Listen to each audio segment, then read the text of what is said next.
दोस्तों अभी कुछ देर पहले मैंने आपको इस वीडियो के जरिए बताया कि एक चिट्ठी देश के बड़े वकील हरीश साल्वे और 600 वकीलों ने लिखी chief justice of India DY Chandrachud को, ये कहते हुए कि एक खास ग्रुप है जो न्यायपालिका पर दबाव बना रहा है और ये दबाव लोकतंत्र के लिए घातक है। वकीलों की चिट्ठी में कहा गया कि न्यायपालिका के कामकाज को प्रभावित करने की कोशिश ये ग्रुप कर रहा है, जिसमें न्यायपालिका के तथाकथित सुनहरे युग के बारे में गलत नैरेटिव पेश करने से लेकर अदालतों की मौजूदा कार्रवाइयों पर सवाल उठाना और अदालतों में जनता के विश्वास को कम करना शामिल है। बहुत सारे लोगों ने इस चिट्ठी की अलग अलग तरह से विवेचना की, लेकिन देखिए ना, वकील और जज दोनों जुडिशरी का हिस्सा हैं। इस पूरी चिट्ठी में किसी पार्टी का कोई हस्तक्षेप नहीं था, किसी पार्टी की तरफ से कोई बयान नहीं आया था, लेकिन हर कोई हैरान हो गया जब पीएम मोदी ने इस पर बयान दे दिया। जी हाँ दोस्तों, पीएम मोदी ने इस पूरे के पूरे मामले में बयान दिया है। उनका बयान बड़ा हैरान करने वाला है और उनका बयान पढ़कर कई लोगों को शक भी हुआ कि क्या वाकई में ये जो चिट्ठी लिखी गई थी, ये चिट्ठी खुद अपने आप में न्यायपालिका पर,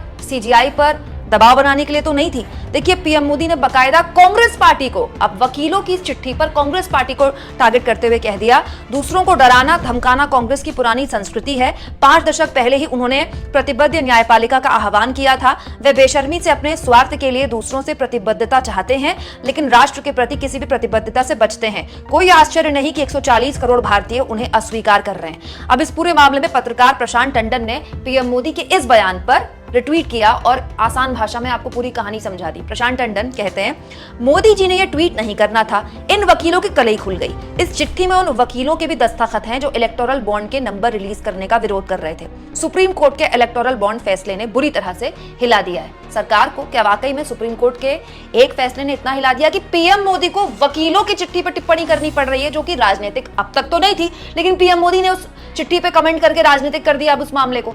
दोस्तों, ये जो चिट्ठी लिखी गई है हरीश साल्वे सहित कुछ वकीलों द्वारा लिखी गई है। हरीश साल्वे वही देश के बड़े वकीलों में से एक हैं जिन्होंने इलेक्टोरल बॉन्ड के मामले में एसबीआई का पक्ष रखा था सुप्रीम कोर्ट में, और इन 600 वकीलों में एक वकील वो भी हैं जिन्होंने इलेक्टोरल बॉन्ड के फैसले को रुकवाने के लिए वो प्रेसिडेंट तक के पास चले गए थे, राष्ट्रपति के पास तक चले गए थे।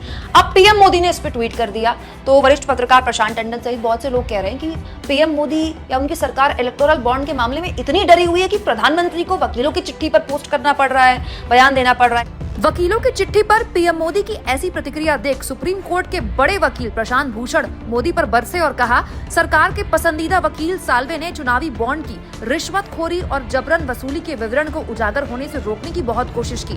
टैक्स हेवन में उनके खातों का खुलासा पनामा और पेंडोरा पेपर से हुआ था।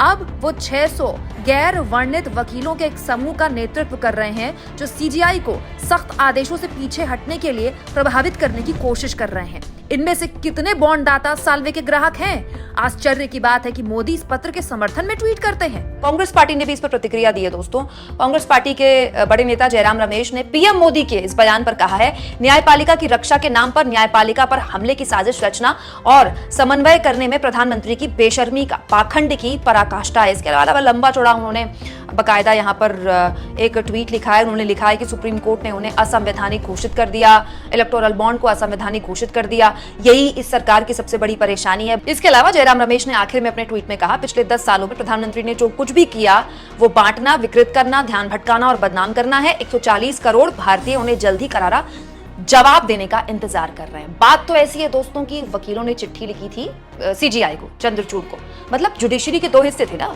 वकील कुछ भी कह रहे हैं, आप सही कह रहे हैं, गलत कह रहे हैं, कुछ भी कह रहे हैं, वो सीजीआई को बोल रहे हैं। सीजीआई उसका जवाब दे सकते थे, नहीं दे सकते थे, वो उनके बीच की बात है, लेकिन पीएम मोदी को यहाँ पर बीच में क्यों आना पड़ा?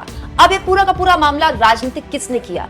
और उससे भी बड़ा सवाल जो कि प्रशांत टंडन ने उठाया, क्या वाकई में इतनी डरी हुई है सरकार इलेक्टोरल बॉन्ड के मामले में? आप इस मुद्दे पर क्या सोचते हैं दोस्तों? कमेंट बॉक्स में जरूर लिखें और जितना हो सके चैनल को शेयर करें, सब्सक्राइब करें और थैंक्स और ज्वाइन के ऑप्शन से अगर आप चाहें तो कुछ आर्थिक मदद भी चैनल की कर सकते हैं।